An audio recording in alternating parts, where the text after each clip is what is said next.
Hello, people of the internet. It is I, Etov, and today I want to talk about Spirit Island. I discovered this game on the Tabletop Simulator workshop in Steam, and what drew me to this game was the concept.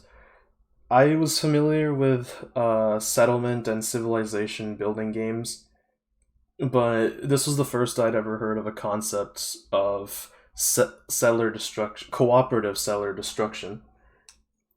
And I decided, okay, I'll try this out with a few friends. It looks pretty complicated, but we'll see what happens. And so I played it. It took a few dozen games to get used to it. Like, I'm still sometimes messing up on the rules, but this game, despite its complexity, is so insanely replayable, and it's definitely like in my opinion, on the upper echelon of board gaming.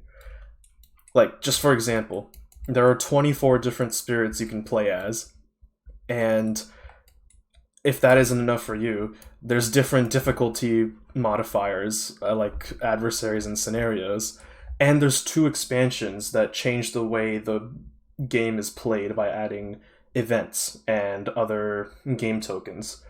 Just adding more mechanics because this game didn't already have enough in it. And I loved it. I love this game. I've been playing this game a bunch over the last month or so, and I wanted to make a video because I feel like this game deserves more recognition. It's really well designed, and I just love playing as these spirits. Like, whenever I play this game, I'm fully immersed into everything that's going on because the art direction is just phenomenal.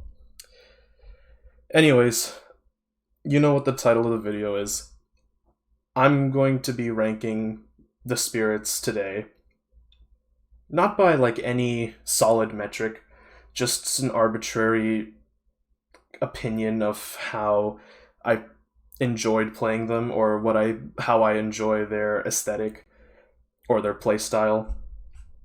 So what I did over the last month was I played solo games as each spirit on difficulty 0, and just got the first impression of what they were like. And just sat down and ranked them and thought about, okay, how am I going to, where would I place them on a list? And I said, all right, I'm just gonna make a video essay because I don't feel like typing up an essay. I'm just gonna talk. So this is a one take sort of thing. So forgive me if I ramble a little bit or take long pauses. But yeah, let's just get started. So I'm gonna start from the bottom and work my way up.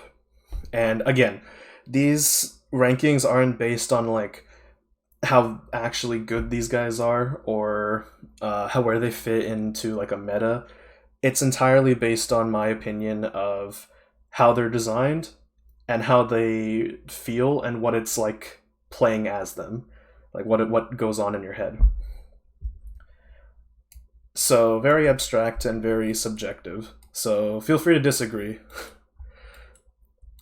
So, anyways, starting at number 24, I'm gonna go with Sharp Fangs Behind the Leaves.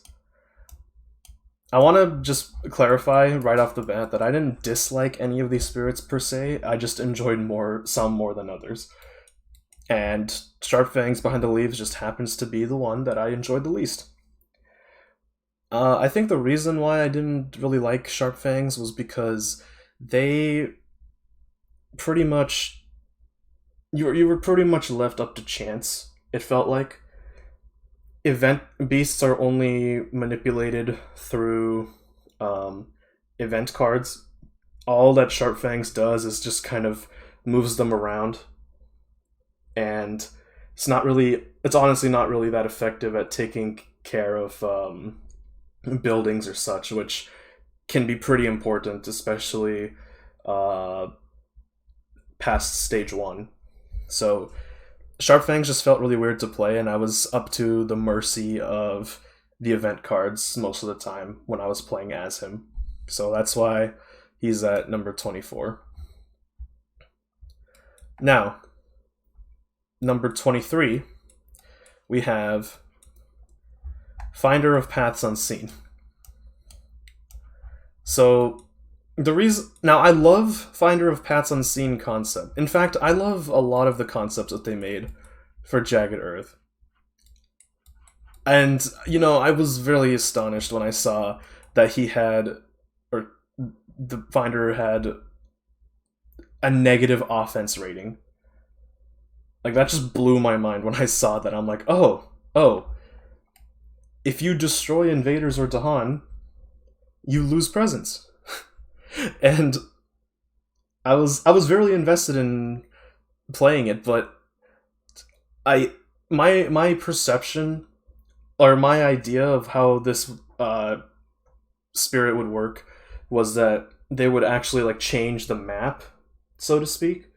But all they do is create portals. So it was kind of a letdown with how little agency they had. Again, I'm saying this as someone who played solo Finder of Paths Unseen. Like, why would I play Finder of Paths Unseen solo? They're not good solo. But that's why they're so low on the list, because this list is my opinion of playing them from my experiences as playing them solo. So yeah, he's just really low because I just felt worthless playing him, and I had to strain way too much to actually contain everyone into one area. Like, my RNG with the invader cards was never working. So yeah. Next up, we have Many Minds Move as One. So Many Minds Move as One falls under the same. They have the same issues that Sharp Fangs Behind the Leaves have, but they're noticeably way more mobile, and their concept is way cooler. Because Beast, when you think of Beast, you think of tigers, panthers, lions, but Many Minds Move as One has more of like a horde mentality, like a hive mind-esque thing, like the Zerg. They control insects, they control birds, they control rats. And just for that alone, like, they're just so much cooler than Sharp Fangs Behind the Leaves. But they still play pretty much the same. So that's why they're this low. I guess I just don't like having my entire playstyle revolve around beasts. So, yeah. So anyways, next up, at number 21, we have Serpent Slumbering Beneath the Island. So,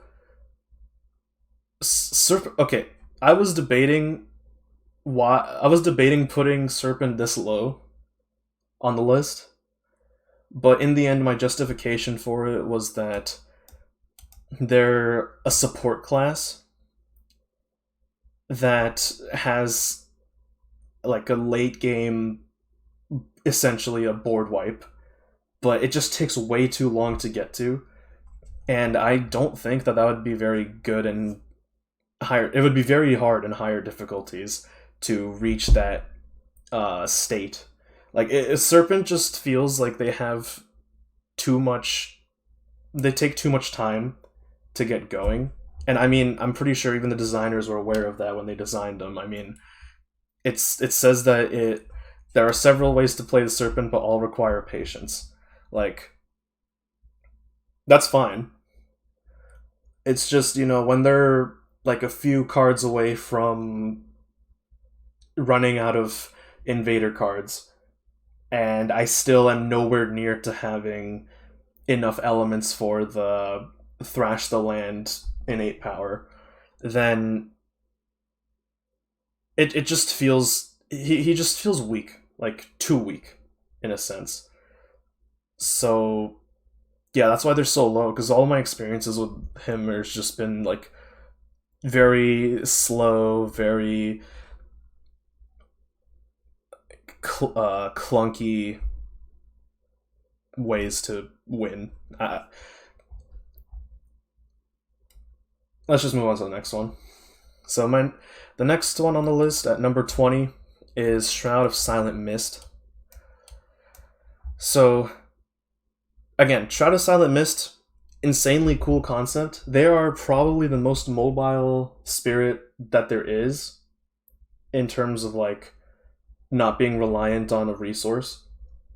She can move pretty much wherever she wants to get targeting to work, and it's the way that they attack is sort of by enveloping the invaders, and I really like that. I especially like the rule that makes it so that they can't heal. Like that just opens up so much like thoughts for making synergies with other spirits. Like I think Shroud of Silent Mist is really cool as like a um as sort of like an adjunct to another spirit. But on their own, it feels like they don't have very much identity. Like the the way that maybe I'm just playing it wrong, but it just feels like early game is very slow to get moving, and in addition, it's really bad losing presence as Mist, because if you don't have presence, then you can't wrap around invaders. So that's why they're at number 20. And I think this is the point where we're going to get to the point where they're not they're not this low on the list because um, of things that are wrong with them. They're low on the list because of things that are more right with the other spirits. So yeah, if you think I'm hating on all of these, don't. That's not the case at all. That being said, number 19, Fractured Days Split the Sky. Now this guy is a favorite for a lot of people, and I can understand why. Like, literally, it's Time Lord. Look at this guy. The aesthetic is just so badass here. He's like the fractured void. He has his own pocket dimension where he stores cards. He's a combination of was, will be, and might have been. And again, like his whole like mechanic with time is just insanely cool. I The reason why I put him this low is because I don't think he's complex enough. I was hoping that with the rating of very high, that when I saw that how he was doing time, I thought that that would be more like literal in the sense that you are changing time of the land and going back and forward in time. And while he does do that in some sense, it's not in the way that is, I suppose, as interesting to play as other spirits. Like, he's more or less Fractured Days is just a support, and he's just there to kind of manipulate um, the game state. Like, my favorite card from him is Absolute Stasis, which pretty much just says, okay, this land ceases to exist. For all intents and purposes, it is gone. And I really thought that was cool. It's just, I just wish he was more complex. He just doesn't. I was very hyped up to play him, and I don't know. He just doesn't. He didn't live up. He wasn't complex enough. So that's why he's at number 19. Now, number 18. Shadows Flicker Like Flame. So why isn't Shadows Flicker Like Flame lower? A lot of people say that he's a really bad spirit because he isn't good enough at one thing. He's kind of does a little bit of a lot of things. Like his entire theme would seem like it's around generating fear, but he's more like a Dahan centric spirit. Like his playstyle is more oriented around controlling Dahan, it feels, than invoking fear. So I understand why Shadows Flicker like Flame gets its like reputation. But the reason why I don't think it's that bad is again just the theme of like this creature who it's kind of like an alien. He's just there, and he just uses the Dahan as like hosts to do his bidding.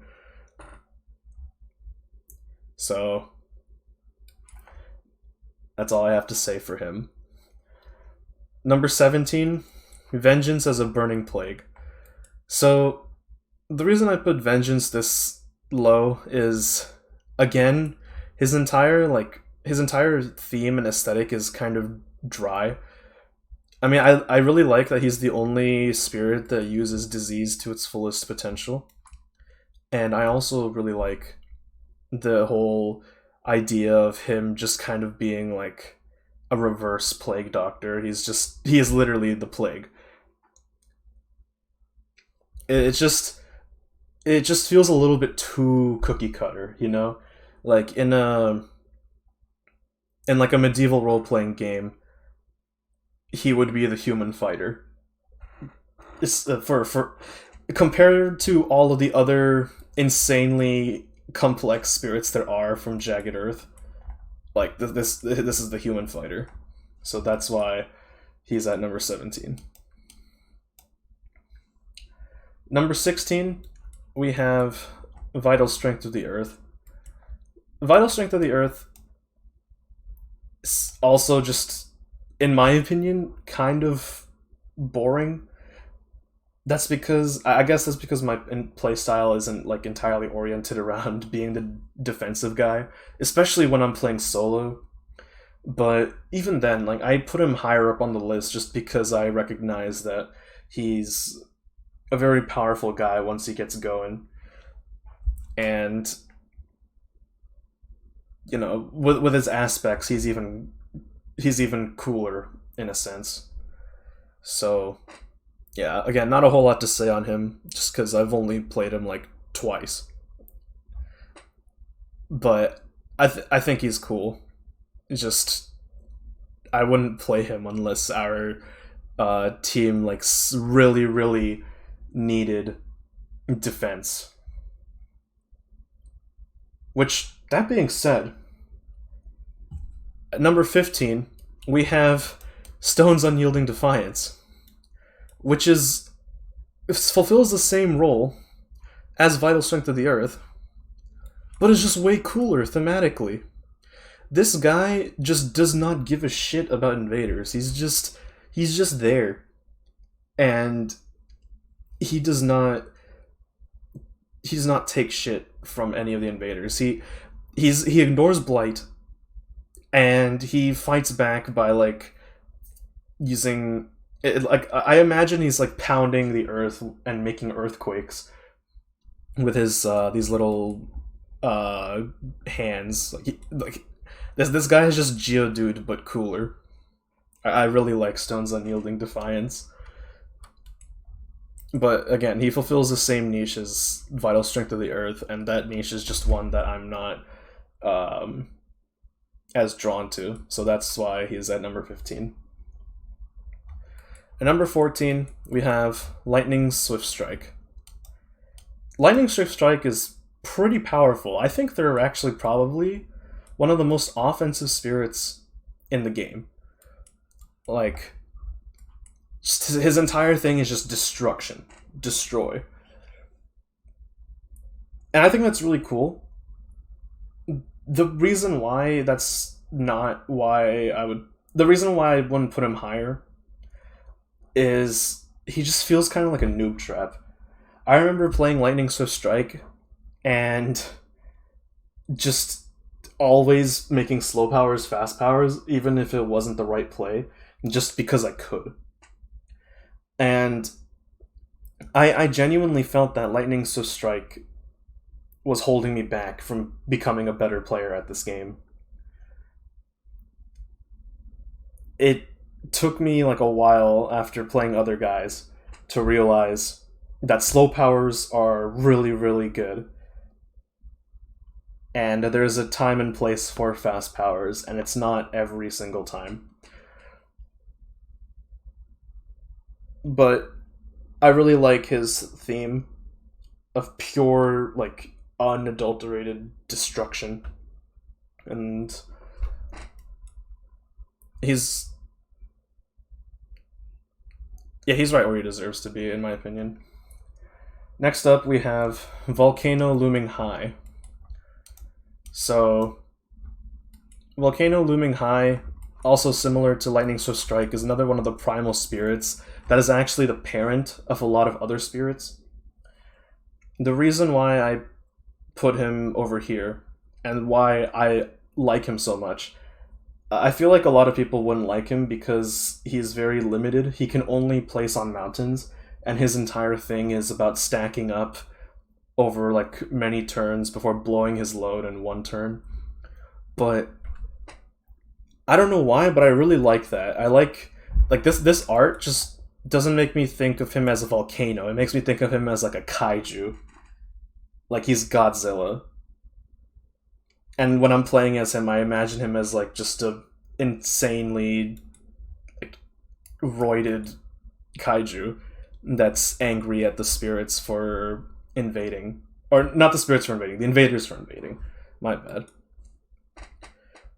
And there's something tactful about being one of the only dudes who like willingly destroys presence with the intention of, he's like, if you're taking me down, I'm taking you down with me. I mean, dude, come on, it's a freaking volcano. Yeah, that's all I have to say for number 13.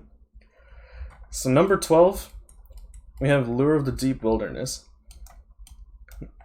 Now, Lure of the Deep Wilderness, I played after having played Ocean's Hungry Grasp, and I like fully went in with the expectation that, oh, okay, he's just going to be the reverse of Ocean.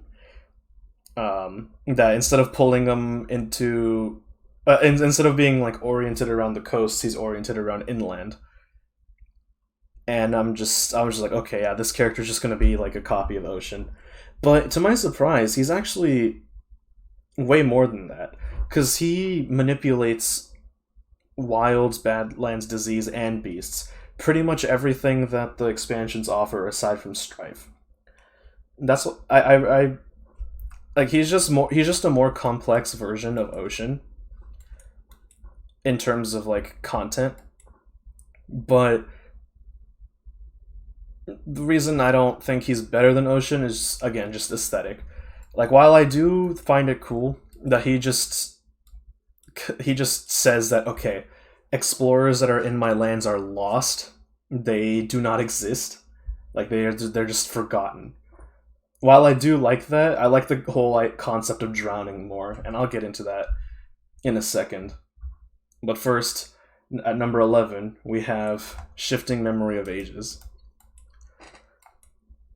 This was the only... I think the Shifting Memory of Ages is a very meta champion or meta spirit to play, because his entire thing is about major powers, and I think the whole system that he has with element markers as like a one-time use element that you can just cash in on whenever you want, I find that system very, very interesting and rewarding to play with, especially given the fact that you can give other players element markers as well.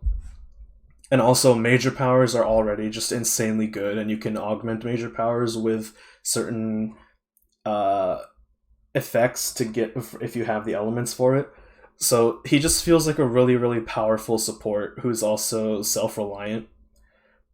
Also, just the idea that he's like the oldest spirit, but he's like the least conservative out of all the spirits.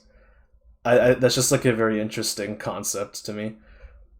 Like he's most willing to learn and is just insanely observant. So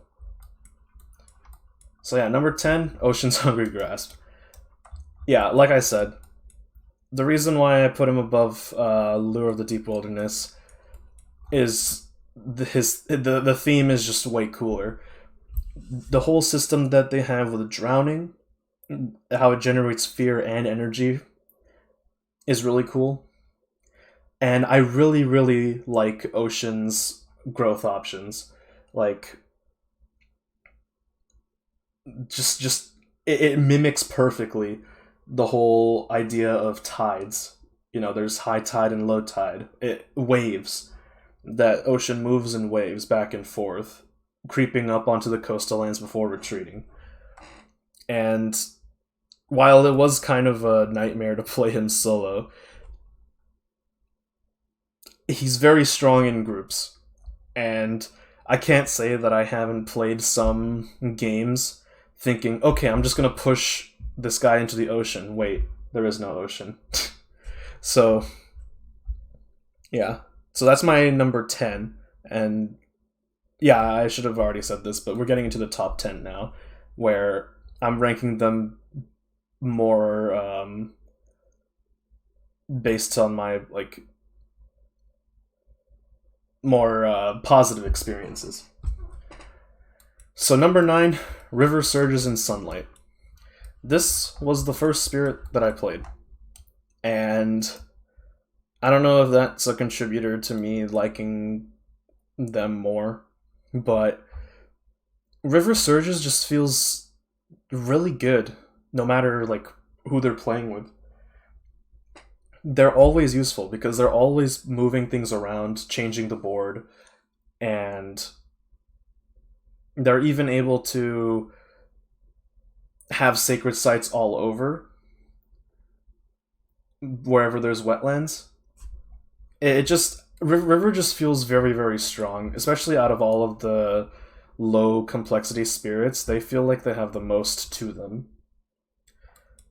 That there's like a high skill ceiling to playing River. So yeah, that's number 9. Number 8, we have Spread of Rampant Green.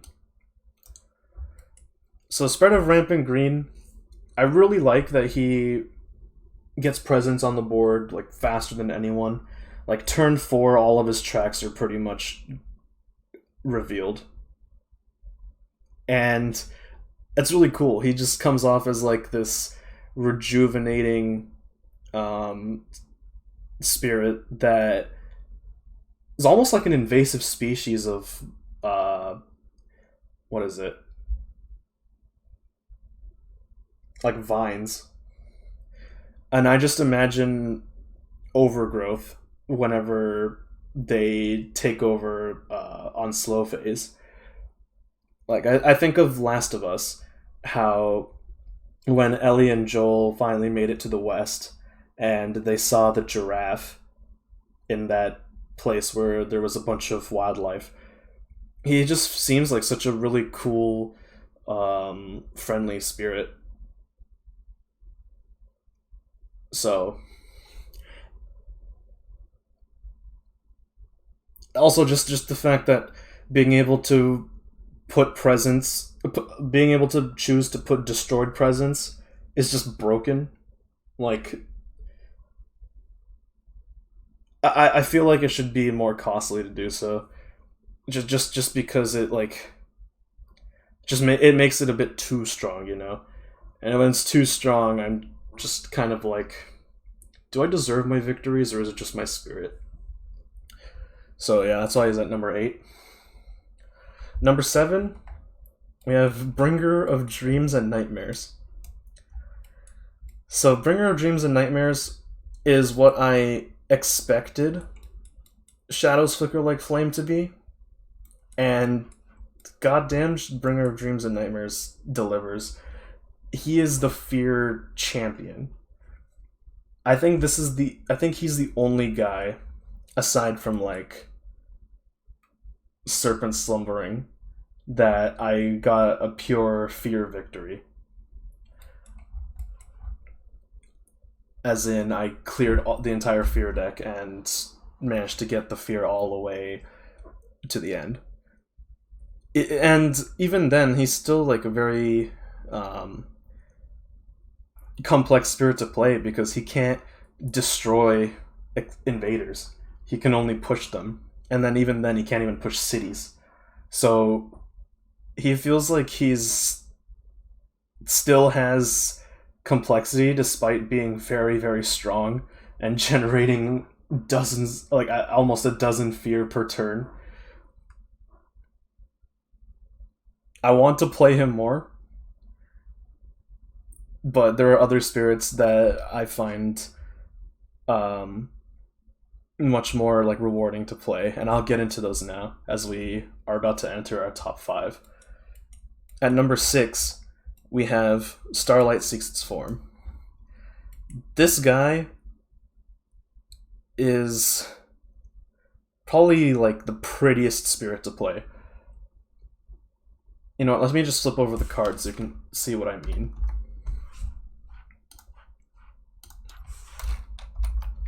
Like, look at this. They have extra growth tracks that you uncover as you play. And all these innates take different elements. Like, Starlight Seeks Its Form is the definition of a build your own spirit. And it's just executed so well. Like, it takes a while to play them, and learning how to utilize like all their different things. I really like that they start off being really versatile, and as they like consolidate their power, they start to lock themselves out for more options. So they just have way more replayability than the other spirits inherently, and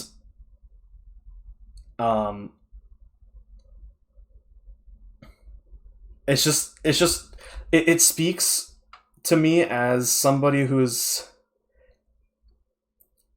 essentially infatuated with this idea of high skill ceilings and low skill floors. If anyone here has ever played Slay the Spire, then you'll know what I mean. In that, you don't have a set path to victory, or you have less of a path to victory than all of the other spirits. So it's up to your intelligence as the player to come up with a way to win. And that's why I really like Starlight Seeks Its Form, because it just speaks to that part of me as a player. At number 5, we have Keeper of the Forbidden Wilds. Now, why do I like this guy? I just talk smack about defensive characters, and also characters that take way too long to get going. But I don't know, he kind of speaks to me in a different way, because none of the other spirits really use wilds that much. And I think wilds are really good mechanics. They're basically like isolates that can stay for a long time. And I just really like this idea of creating a sort of invisible barrier for the invaders that is your presence. Like, okay, you may not pass past this point. I am setting up a border. It's just so cool thinking about it as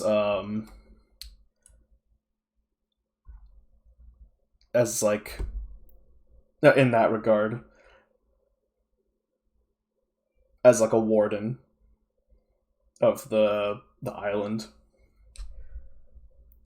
And I think what I really like is he has a special rule that says that uh when when a sacred site is made, push all Dahan from that land, and that just further like establishes him as this presence of like, oh, this area I'm in is forbidden. We must not trespass, or we will face dire consequences.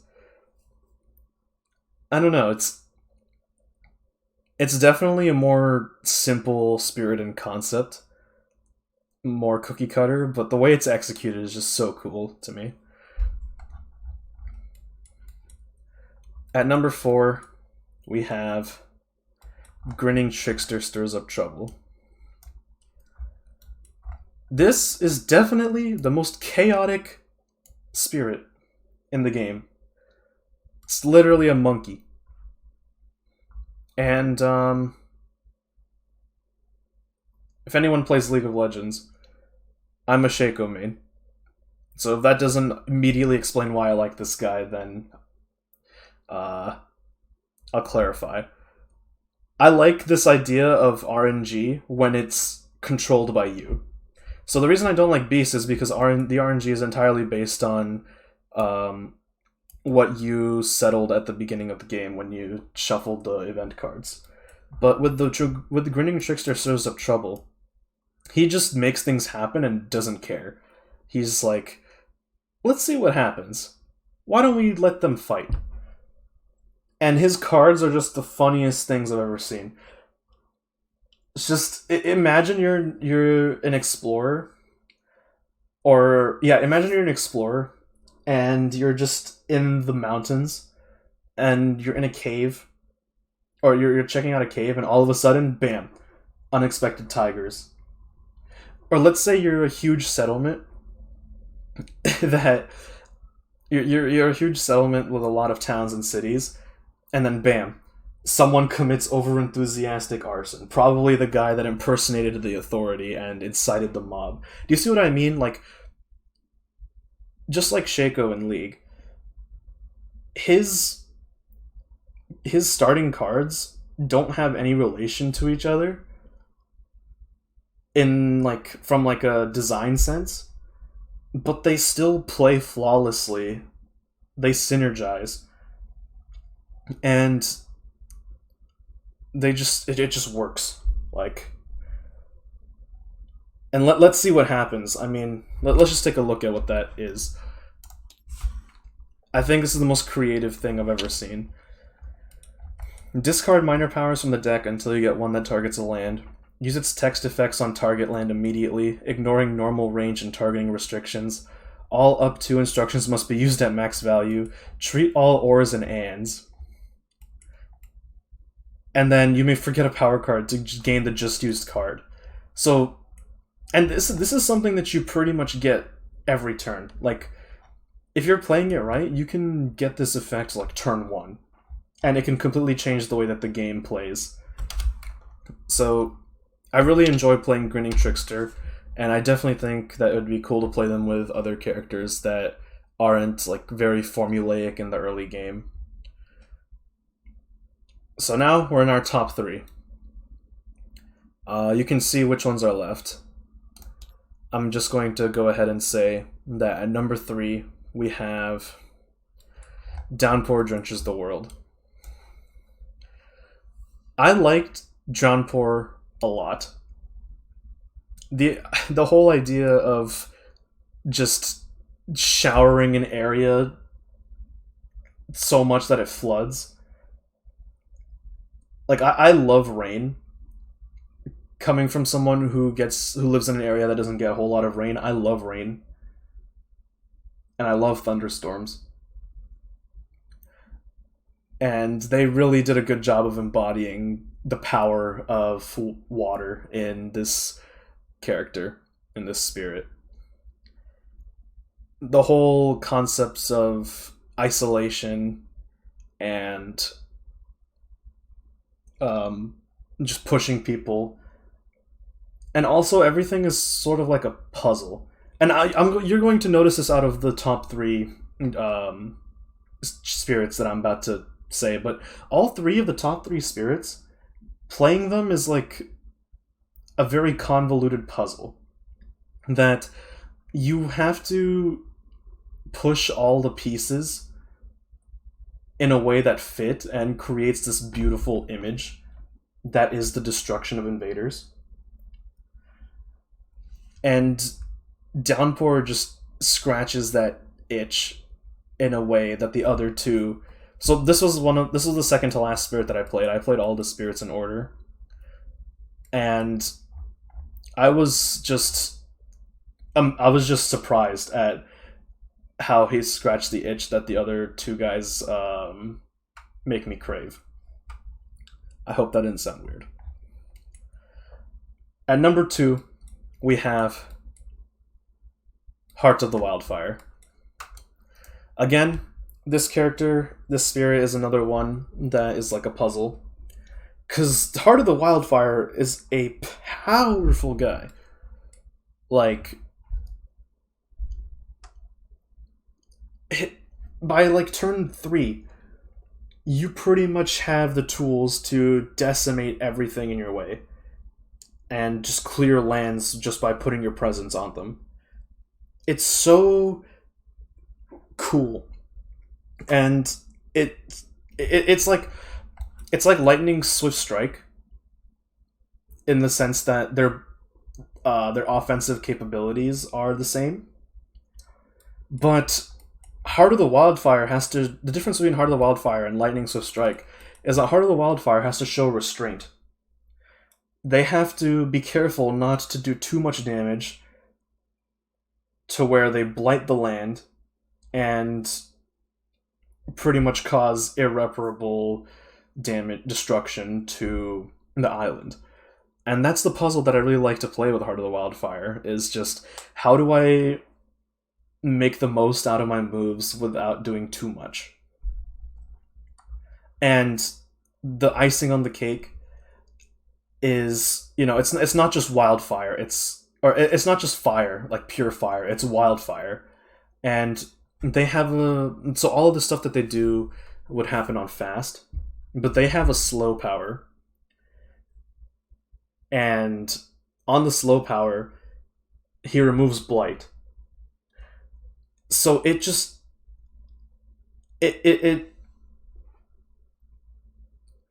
it's not just outright screwing the player over by saying, okay, if you go too rampant, then there's no hope for you. But no, they actually give you a chance with that slow power to give yourself more breathing room. And that's the puzzle that I really like with Heart of the Wildfire. Now, number 1, if you know me, you've probably seen this coming. Thunderspeaker, number 1, hands down. As someone who loves strategy games, Thunderspeaker just speaks out to me the most when it comes to strategy. Like literal battle strategy spirit right here. She controls Dahan. She moves along with Dahan. She fights with the Dahan. She dies with the Dahan. Just the way that they implemented this was just really, really well done. And I think the first 3 turns that Thunderspeaker does are always going to be the same, where you do a growth option and then play 1 card, and then you do the other growth option, you play 2 cards, and then you defend and get a power. And then, like, what I'm saying is, Thunderspeaker has the same opening, or at least I've been able to get by with her using the same opening every time. But after turn 3 or 4, it becomes a real puzzle to play. And especially when you're playing on the higher difficulties. Like, Thunderspeaker just... I still remember the first time I played Thunderspeaker. I did, I think, 22 damage for the win because I had, or no, I think it was higher than that. I had a ton of presence and a ton of Dahan concentrated in one land where all of the invaders were. And my card was each Dahan deals damage equal to the number of presence you have. That's like her bread and butter. And when I just saw that I was capable of making these plays, I just fell in love. Just the whole spatial puzzle of how do I command my troops. It's almost like StarCraft, which is another game that I hold very close to my heart. So that's why Thunder Speaker's at number one. So yeah, there's my official ranking.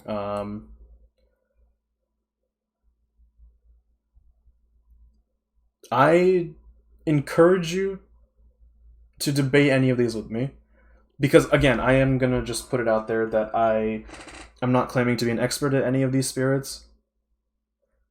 I have not played enough to warrant me being able to say that. These are just my first impressions of these spirits based on like the one or two games that I played them. And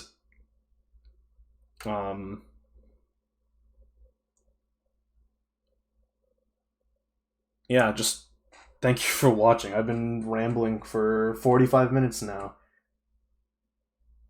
So if you made it all the way to the end, thanks. I want to make more of these like list style videos where I just dive in and analyze stuff.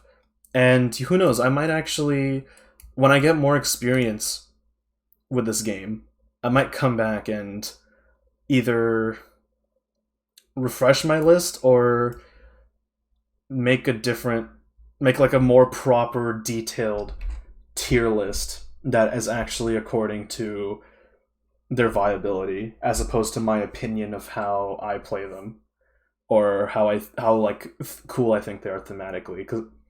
So yeah, just I don't have much else to say. Play this game if you haven't.